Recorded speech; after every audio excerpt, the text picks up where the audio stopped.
Honda's CR-V is wildly popular. I'm Tom Volk for the Seattle International Auto Show, and this is the all-new one, and I'm driving the hybrid version. Since hitting the U.S. in 1997, Honda has made this crossover a fixture on American roads. Not all of them paved. Maybe because it's always nailed the 3 C's: capability, comfort, and convenience. The 2023 model is new, the 6th generation, and equipped with the hybrid powertrain, it has the potential to achieve the important E, efficiency. It's EPA rated as high as 40 miles per gallon average.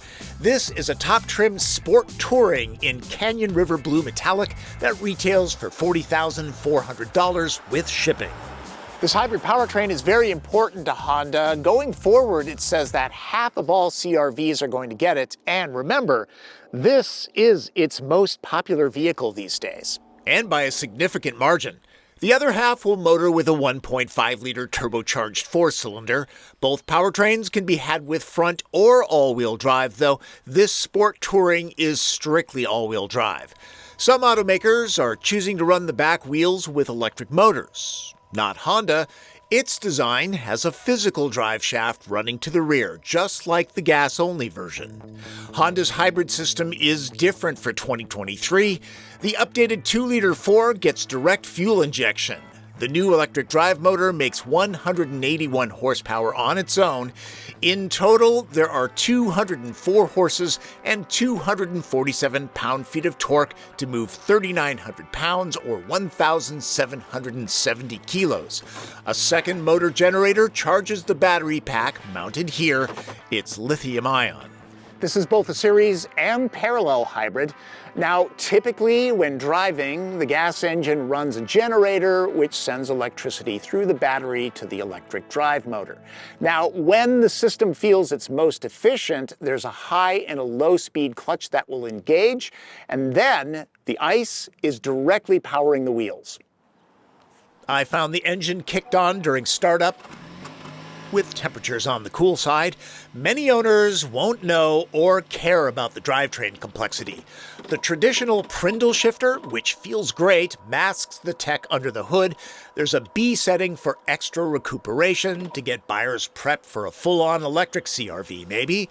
There are paddle shifters. I'll cover those later. Pretty sure nearly all vehicles have drive modes these days, including snow that should cover Ohioans, which is where the CR-V is built. CR-V Hybrid moves from standstill to 60 miles an hour in just under 8 seconds. It's as fast as it needs to be. So here's the thing, this has electric motors, so there's instant torque off the line. It does feel quicker than it is. It's kind of satisfying. As a family crossover, the CR-V suits that job to a T. For starters, visibility is excellent. The A-pillar has been moved back nearly 5 inches and 3 outward, so that helps. This has never had a massive C-pillar. That doesn't change. Same with a slightly raised ride height. People want that these days. The suite of standard ADAS technology, dubbed Honda Sensing, is a solid group of automatic emergency braking, lane keeping, and adaptive cruise control, even traffic jam assist. Everybody will be comfortable when they're riding in the CR-V. It soaks up bumps nicely. One thing, when you hit kind of sketchy pavement, it does skitter around a little bit. Something to check on your test drive. It's most noticeable on rugged dirt roads, which brings up off-roading. At the 2023 Mudfest SUV of the Year competition, put on by the Northwest Automotive Press Association, the Honda had no problems covering terrain that few owners would ever point it at. It has 8.2 inches of ground clearance, so chances are you won't be scraping the muffler off. The all-wheel drive system is effective and transparent in these conditions. It's not a Jeep Grand Cherokee 4xE, not meant to be one. This'll get you to the good hiking trails and ski slopes. No sweat. There are 4 steps of recuperation when using the steering wheel paddles. It'll coast or slow depending on what's dialed in. And if you're curious about the power flow, or if the high or low speed clutches have engaged to drive the CR-V directly using the gas engine for efficiency, Honda has you covered. Let's check out the B mode, the more aggressive regen setting. Yeah, you can tell, but I do need to use the brake pedal to make it come to a complete stop, so not total one-pedal driving. It handles well for a crossover with over 8 inches of ground clearance. This being a sport touring model, the driving dynamic is a little bit of both, about as good as you're going to get in a mainstream SUV. Knowing how the wheels get their power, it's a little surprising that when you put your foot into it, or you use the paddle shifters, this feels like a geared transmission. You can actually feel steps. They're faint, but they are there.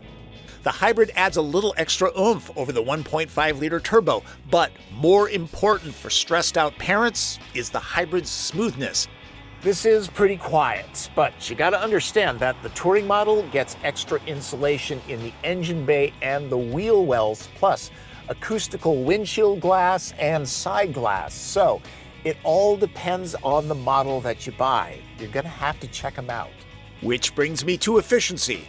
With all-wheel drive, the EPA rating of the hybrid is 37 mpg average on regular grade gas. It's actually a little bit better in the city at 40, not unusual for hybrids. That said, I'm averaging around 32 miles per gallon. But, I drive a little bit more aggressively than most.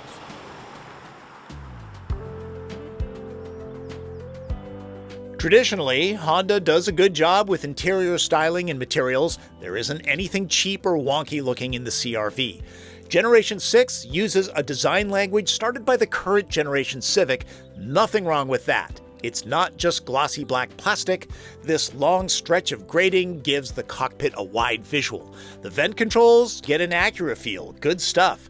Sport and Sport Touring get orange stitching on the seats. It's leather on the top grade. These are a new body stabilizing design that are supposed to reduce fatigue and improve posture. They're heated, so is the wheel, a Sport Touring exclusive. Storage cubbies? There are all the expected ones, lots of room in the center console too, even a special place for your Maui gyms. This larger 9-inch user interface screen starts at the EXL level. It's a good no-nonsense setup. Maps are native to the navigation system. It does not require a data plan to use. There are the right amount of hard buttons, so you're not always using the screen. A volume knob is always nice to have. Like the EXL, Sport Touring upgrades Android Auto and Apple CarPlay to wireless status. There will be no problem with head, knee, leg, and foot room. The CR-V's backseat is spacious enough for 3 average-sized adults. The rear doors open especially wide. Getting kids' car seats in and out is easy. The cargo area's load floor isn't designed to open easily, but there's space to store things you don't need very often. If you're wondering where the tire repair kit is, well, there you go. The CR-V holds a lot of kit. In max cargo mode, there's a significant 76 cubic feet. Now, most of the time, those seats will be occupied, and that's 39 cubic feet, the same as the standard gas-only model. That works out to be 9 carry-on sized suitcases. For the price sensitive, going with a front-wheel drive sport hybrid drops the cost of entry to under $34,000, if you're paying for daycare or trying to start a college fund. The 6th generation CR-V continues the legacy of a practical, well-sorted machine that does the chores. Check it out at your local Honda showroom. For the Seattle International Auto Show, I'm Tom Volk.